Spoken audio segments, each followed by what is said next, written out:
हर हर Mahadev everyone. तो जब भी हम कोई पूजा करते हैं तो वो पूजा बिना कथा के अधूरी मानी जाती है।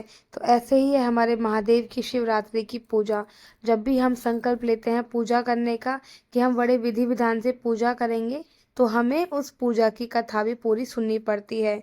तो शिव पुराण के अनुसार प्राचीन काल में वाराणसी में चित्रभानु नामक एक शिकारी रहता था। वह जानवरों को मारकर अपने परिवार का पालन पोषण करता था। एक बार महाशिवरात्रि के दिन वह जंगल में शिकार की तलाश में गया। पूरा दिन बीत जाने पर भी उसे कोई शिकार नहीं मिला और वह भूख व प्यास से व्याकुल हो गया।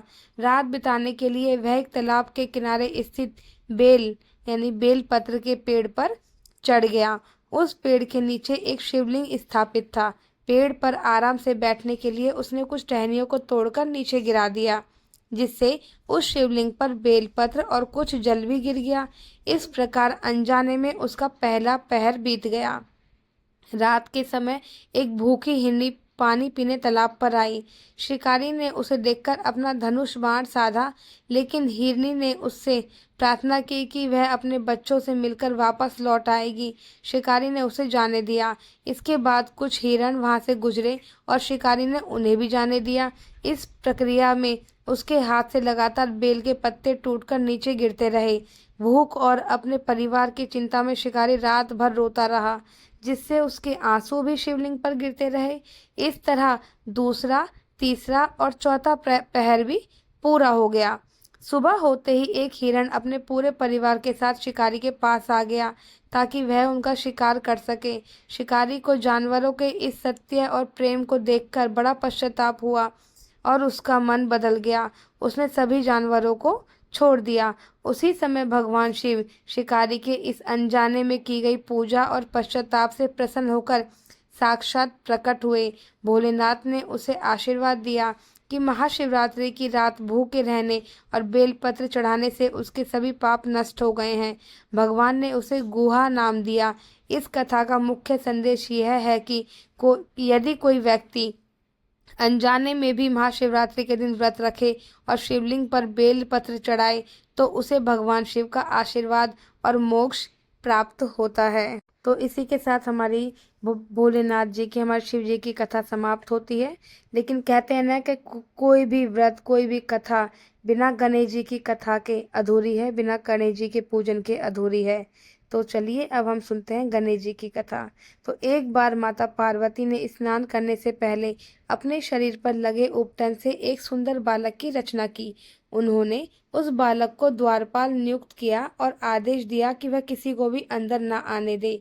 कुछ देर बाद भगवान शिव कैलाश पर्वत पर आए और घर के अंदर जाना चाहा। उस बालक ने उन्हें रोक दिया। शिवजी ने बहुत समझाया, लेकिन बालक अपनी जिद पर अड़ा रहा। क्रोध में आकर भगवान शिव ने उसे अपने त्रिशूल से उस बालक का सिर धड़ से अलग कर दिया। जब माता पार्वती को यह बात पता चली तो वह अत्यंत क्रोधित और दुखी हो गई। उन्होंने माता काली का रूप धारण कर लिया और सृष्टि के विनाश की चेतावनी दी। भयभीत होकर सभी देवता भगवान शिव के पास गए। शिवजी ने बालक को जीवित करने का उपाय बताया और अपने गणों को उत्तर दिशा में जाकर सबसे पहले सोने वाले जीव का सिर काटकर लाने को कहा। गणों को रास्ते में एक हथनी का बच्चा मिला, जिसका सिर काटकर वो ले आए। भगवान शिव ने वह सिर बालक के धड़ से जोड़ दिया और उसे जीवित कर दिया। माता पार्वती अपने पुत्र को वापस पाकर प्रसन्न हुई। तभी से गणेश जी को प्रथम पूजनीय देव का वरदान मिल गया। सभी देवताओं ने उस बालक को आशीर्वाद दिया कि किसी भी शुभ कार्य की शुरुआत में सबसे पहले भगवान गणेश की पूजा की जाएगी, जिससे कि किसी भी शुभ कार्य में कोई विघ्न ना आए। इसलिए गणेश भगवान को विघ्नहर्ता भी कहा जाता है। पौराणिक मान्यताओं के अनुसार इस रात भगवान शिव और माता पार्वती का विवाह हुआ था। शिवजी ने वैराग्य त्याग कर गृहस्थ जीवन में प्रवेश किया था, इसलिए शिवरात्रि मनाई जाती है। और शिव पुराण के अनुसार इस दिन भगवान शिव पहली बार आदि अनंत ज्योतिर्लिंग के रूप में प्रकट हुए थे। समुद्र मंथन के दौरान निकला हलाहल विष शिवजी ने संसार की रक्षा के लिए अपने कंठ में धारण किया था, जिससे वो नीलकंठ कहलाए। इसलिए भी शिवरात्रि मनाई जाती है। महाशिवरात्रि के दिन सुबह जल्दी उठकर स्नान करें और व्रत का संकल्प लें। शिवलिंग पर जल, दूध, दही, शहद और घी से अभिषेक करें। इसके बाद बेलपत्र, धतूरा, भांग, सफ़ेद फूल और चंदन अर्पित करें। ओम नमः शिवाय मंत्र का जाप करें और रात्रि जागरण शिव पार्वती की आरती उतारें। अगर आपको हमारा ये वीडियो पसंद आया हो तो वीडियो को लाइक कीजिए, चैनल को सब्सक्राइब कीजिए और वीडियो को शेयर कीजिए और हमें कमेंट में ज़रूर बताइए कि आपको हमारा वीडियो कैसा लगा हो। तब तक के लिए शिवरात्रि की आपको सबको बधाई। हर हर महादेव। ओम नमः शिवाय। ओम नमः शिवाय का 108 बार जाप कीजिए। कहते हैं कि शिवरात्रि के दिन 108 बार जाप करने से शिवजी भगवान प्रसन्न होते हैं और अपने आशीर्वाद से हमें भरपूर करते हैं। धन्यवाद। हर हर महादेव।